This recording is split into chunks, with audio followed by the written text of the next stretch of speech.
Salam Merdeka. Sobat Sebagat, tidak banyak yang tahu sebenarnya ada proklamasi kemerdekaan Indonesia yang diproklamirkan selain oleh Soekarno-Hatta.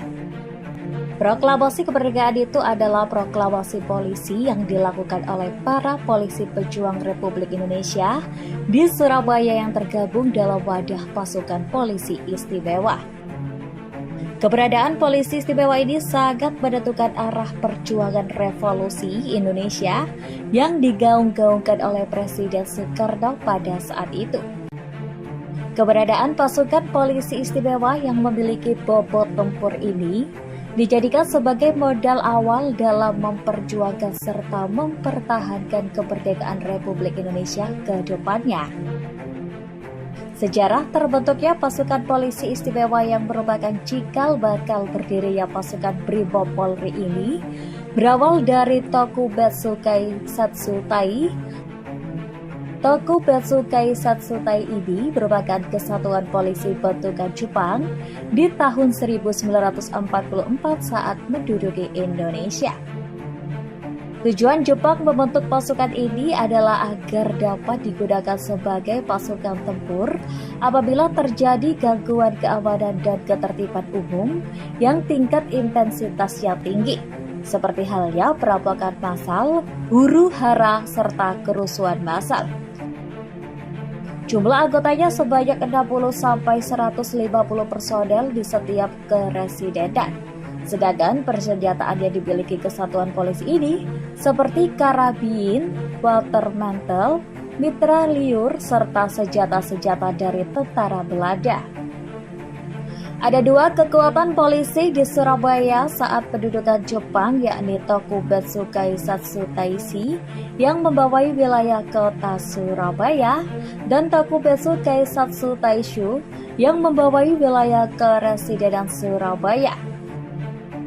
Keresidenan Surabaya meliputi wilayah Surabaya, Sidoarjo, Gresik, Lamongan bagian timur, Kota dan Kabupaten Mojokerto, Kabupaten Jombang, serta Madura bagian barat.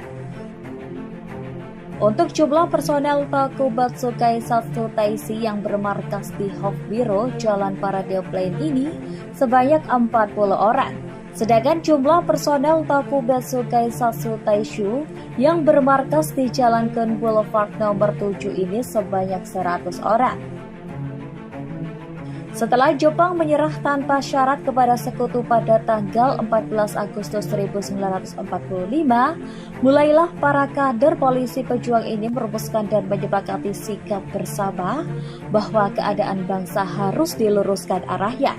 Terlebih setelah proklamasi kemerdekaan Republik Indonesia dikumandangkan. Seperti diketahui, setelah kalah perang, Jepang di Indonesia mendapat perintah untuk menjaga status quo sampai kedatangan tentara sekutu atau Inggris di Indonesia. Pada tanggal 19 Agustus 1945, Jepang membubarkan tentara Peta dan Heiho sekaligus melucuti senjata mereka. Sedangkan kesatuan polisi tidak dilucuti senjatanya dan tetap melaksanakan tugasnya sebagai penjaga keamanan dan ketertiban masyarakat. Sehingga pada awal kemerdekaan merupakan satu-satunya organisasi yang bersenjata dan diakui keberadaannya oleh Jepang dan sekutu. Kondisi ini dimanfaatkan oleh para anggota polisi pejuang untuk melakukan perubahan-perubahan di Surabaya. Di seluruh Indonesia, kekuatan pasukan polisi ini berjumlah 24.000 personel dengan persenjataan 10.000 mitrailleur, 10.000 sedapan, 15.000 stendo, serta di bawah pimpinan orang-orang Jepang yang tidak banyak jumlahnya. Setelah diproklamirkan kemerdekaan Republik Indonesia oleh Soekarno-Hatta pada hari Jumat tanggal 17 Agustus 1945 pukul 10 pagi, pada malam harinya sekitar pukul 19.00 waktu Indonesia Barat, bertempat di Hofbiro, Komandan Nito Keibuho, Suratmin memanggil agen polisi Sahut, Prawiro Sudirjo, Kari, Sapin, dan Paiman untuk membicarakan soal pergantian nama Tokubetsu Kaisatsutai. Atas usulan dari Suratmin dan diamini oleh semua yang hadir pada saat itu, maka diputuskan untuk mengganti nama dari Taqubet Sukaisatsu Taisi menjadi Polisi Istimewa Kota Surabaya. Kemudian pada keesokan harinya, Sabtu 18 Agustus 1945, dengan didukung personelnya yang bertambah menjadi 100 orang, pasukan Polisi Istimewa Kota Surabaya menunjukkan eksistensi awal mereka dengan cara memakai ban lengan berwarna putih di lengan kirinya yang bertuliskan logo BI berwarna merah. Mereka juga mengganti tanda lencana bunga sakura dengan merah putih yang berbentuk bulat lonjong disematkan di peci.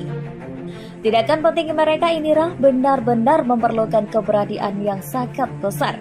Pasalnya, pada masa kependudukannya, Jepang dikenal sangat kejam, terlebih lagi keganasan serta kebegisan yang sering diperlihatkan oleh Kempeitai atau polisi militer Jepang, yang artinya mengubah nama pasukan dan lambang tanpa sepengetahuan dan persetujuan pihak Jepang adalah perbuatan bunuh diri.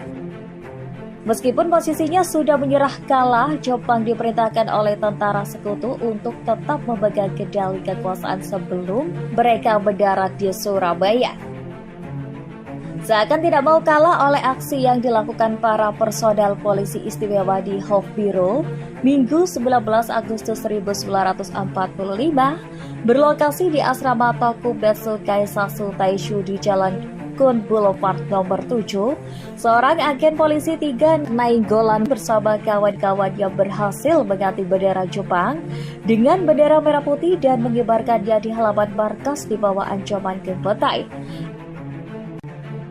Ada salah satu aksi yang juga tak kalah seru dan pentingnya dari aksi-aksi sebelumnya, yakni aksi proklamasi Polisi Republik Indonesia yang dilakukan para anggota Taqubet Sukaisatsu Taishu dipimpin oleh Inspektur Polisi 1 Muhammad Yasin dengan dukungan 150 personel pada hari Selasa tanggal 21 Agustus 1945. Tak hanya itu, aksi M. Yasin ini juga mendapat dukungan penuh oleh warga atau masyarakat sekitar markas polisi yang dipimpinnya itu. Tak tanggung-tanggung sebanyak 40.000 warga kampung Dinoyo yang didominasi oleh para pemuda ini siap mendukung aksi-aksi perjuangan ke depan yang dilakukan oleh M. Yasin berikut anggotanya. Mendapat dukungan dari masyarakat sekitar, M. Yasin makin berani dan percaya diri melakukan proklamasi polisi meskipun di bawah ancaman Kempeitai. Proklamasi untuk bersatu dengan rakyat dalam perjuangan mempertahankan proklamasi 17 Agustus 1945. Dengan ini menyatakan polisi sebagai Polisi Republik Indonesia. Surabaya, 21 Agustus 1945, atas nama seluruh warga polisi. Muhammad Yasin, Inspektur Polisi Tingkat 1. Setelah memproklamirkan diri sebagai Polisi Republik Indonesia dan akan berjuang bersama rakyat, M. Yasin mengganti nama pasukan Taqubet Sukaisatsu Taishu menjadi Polisi Istimewa Kepresidenan Surabaya. Pernyataan para polisi pejuang ini mempunyai pengaruh besar dalam mengatasi rasa takut rakyat Surabaya kepada tentara Jepang, khususnya Kempeitai. Keesokan harinya, Rabu tanggal 22 Agustus 1945, Inspektur Polisi 1 M. Yasin mengerahkan sebuah anggotanya yang sudah bertambah menjadi 200 orang ini bersama Inspektur Polisi 2 Suratmin berikut 100 anggotanya melakukan pawai dalam rangka show of force atau unjuk kekuatan dengan menyusuri jalan-jalan protokol di Surabaya. Dengan mengenakan perlengkapan dan pakaian seragam yang lama, mereka menambah emblem di peci dan di atas saku baju sebelah kiri dihiasi dengan pin merah putih berbentuk oval atau persegi 4. Proklamasi polisi dan pawai yang mereka lakukan berhasil menghapuskan kekhawatiran dan keraguan rakyat Surabaya akan kesetiaan polisi kepada Negara Kesatuan Republik Indonesia. Aksi proklamasi polisi ini merupakan aksi penentu dari aksi-aksi sebelumnya. Juga menjadi momentum untuk melakukan aksi-aksi perjuangan selanjutnya yang dilakukan bersama rakyat Surabaya hingga meletusnya pertempuran yang paling heroik sepanjang sejarah berdirinya Negara Kesatuan Republik Indonesia, yakni Pertempuran Surabaya atau yang paling dikenal dengan Pertempuran 10 November 1945. Proklamasi polisi ini juga mendorong keberanian bekas anggota PETA, Heiho, Hizbullah Sabilillah, Keiboda, Sainedan, Barisan Pelopor, Jikbakutai maupun rakyat biasa dalam pengambilan penguasaan ataupun melucuti persenjataan tentara-tentara Jepang di seluruh Indonesia. Di Surabaya sendiri, pasukan polisi istimewa kota dan kepresidenan Surabaya kemudian melakukan pengawalan terhadap aksi-aksi yang dilakukan oleh rakyat Surabaya, mulai dari pelucutan senjata tentara Jepang, penguasaan kantor-kantor yang awalnya dikuasai Jepang hingga penguasaan arsenal-arsenal atau gudang-gudang senjata milik Jepang. Setelah berhasil mengawal pelucutan senjata serta penguasaan arsenal-arsenal, pasukan polisi istimewa yang dipimpin oleh M. Yasin bersama Inspektur Polisi 2R Sucipto Dadukusumo yang menggantikan Komandan Suratmin ini lalu membagikan senjata-senjata hasil rampasan tersebut ke rakyat yang sudah berbentuk badan-badan perjuangan. Mulai dari PKR yang merupakan cikal bakal TNI, TRIP, Hizbullah, Sabilillah, PRI, BPRI, serta badan-badan perjuangan lainnya.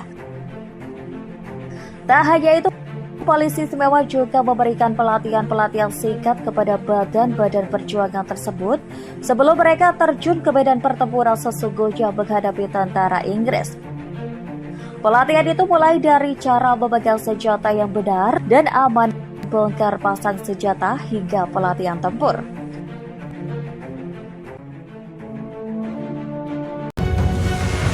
Bahkan di balik dahsyatnya pidato Bung Tomo dalam mengobarkan semangat juang arek-arek Surabaya, melalui radio pemberontakan itu ternyata ada sosok pejuang yang menemaninya berpidato.